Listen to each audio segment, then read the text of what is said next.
Mapalad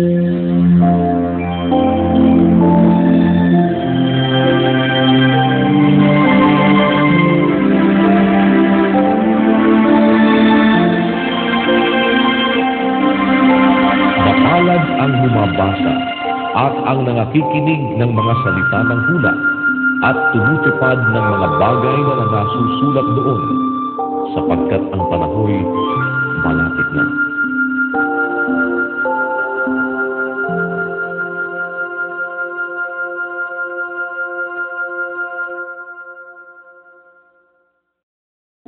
Unang Tesalonica, Kapitulo 1. Si Pablo at si Silvano at si Timoteo sa iglesia ng mga taga-Tesalonica sa Diyos Ama at sa Panginoong Hesukristo.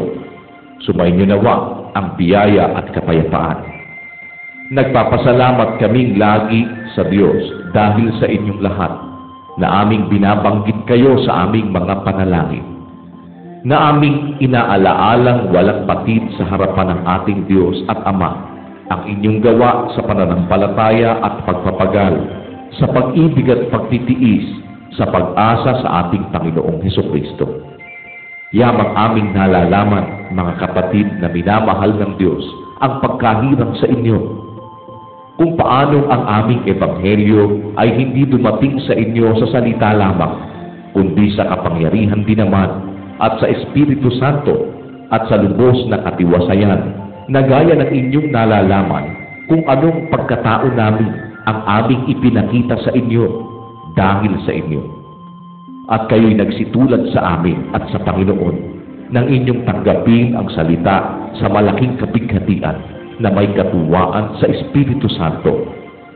Ano pat kayo'y naging uliran ng lahat ng nananampalatayang nanga sa Macedonia at nanga sa Akaya, sapagkat mula sa inyo'y nabansag ang salita ng Panginoon, hindi lamang sa Macedonia at Akaya, kundi sa lahat ng mga dako ay natanyag ang inyong pananampalataya sa Diyos.